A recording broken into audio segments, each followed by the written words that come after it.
पहाडको फेदीमा एउटा सानो घर थियो। त्यही घरमा बस्ने भैरव नामको कुकुर। उसको मालिक हरि र उनीहरू बिहान खेतमा जान्थे, बजार जान्थे। जहाँ जहाँ हरि जान्थे, भैरव सधैँ उनको पछि पछि हुन्थ्यो। भैरवको संसार भनेकै हरि थियो। हरिले पनि भैरवलाई आफ्नै परिवारको सदस्य झैँ माया गर्थे र खुसी साथ भन्थे, यो त हाम्रो छोरा जस्तै हो। भैरव पनि खुसी हुँदै लुटुपुटु गर्थ्यो। एक दिन हरि बजार गएर फर्कदै गर्दा अचानक ठुलो दुर्घटना भयो। गाउँभरि हल्ला चल्यो, हरि दाइको दुर्घटना भयो रे, हरि दाइलाई घाइते भएर सहरको अस्पतालमा लगिएको छ।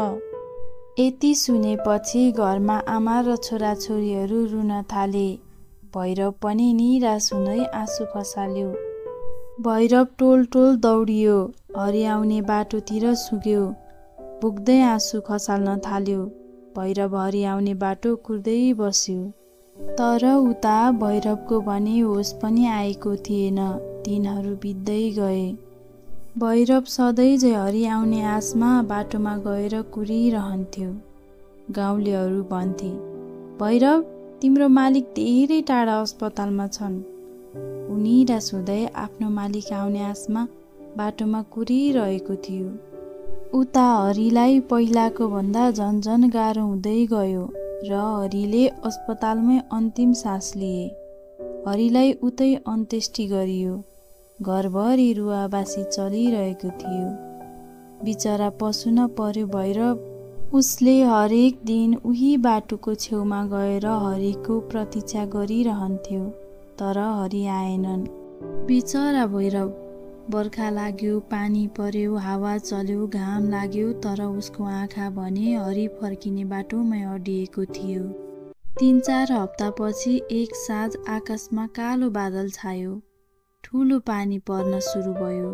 सबै मानिस घरभित्र पसे। तर भैरव भने उही ठाउँमा भिज्दै काप्दै हरि आउने बाटोमा कुरेर बसिरह्यो। भैरवलाई हरिका छोराछोरीहरूले घरभित्र ल्याउने धेरै कोसिस गरे, तर भैरव आएन। हरिको श्रीमतीले भैरवलाई भने, के गर्छौ भैरव, अब तिम्रो हरि दाइ कहिले फर्किनुहुन्न। त्यही भएर धेरै बाटो नकुर, हिँड भित्र।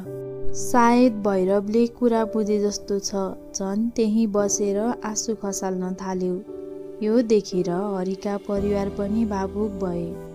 भैरव भित्र आउन नमानेपछि ओडौ ल्याएर त्यही उडाइदिए र सबैजना घरमा गए। भोलिपल्ट पानी पर्न छोड्यो र हरिका छोराछोरी त्यहाँ भैरव भएको ठाउँमा गएर हेरे। त्यहाँ पुग्दा भैरवको आँखा बन्द थियो। शान्त भई सुतिरहेको जस्तो देखिन्थ्यो। यो देखेर हतार हतार छोरा आएर भने, आमा, भैरव त सासै नफेरी सुतिरहेको छ। यो सुन्नासाथ हरिको श्रीमती दौडदै भैरव भएको ठाउँमा पुगे र छामे, भैरव त पुरै चिसो भइसकेछ। उसको मृत्यु भइसकेको रहेछ। भैरवको मृत्युको खबरले गाउँलेहरू पनि निराश भए। हरिको छोराछोरी सबैको रुवाबासी चल्यो। गाउँलेहरूले भन्न थाले, भैरवले त आफ्नो अन्तिम सास पनि आफ्नो मालिकको प्रतीक्षामा छाडेर गयो। एकैछिनपछि भैरवलाई त्यही गाउँको नजिकैको वनमा लगेर पुर्यो र भैरवको यादमा एउटा सानो स्मारक पनि बनाइयो। यो कथा यहीँ सकिएको जानकारी गराउँदछु। यो कथा तपाईहरूलाई कस्तो लाग्यो कमेन्ट बक्समा गएर कमेन्ट गर्न नबिर्सिनुहोला र साथै लाइक, शेयर, सब्स्क्राइब पनि गरिदिनुहोला।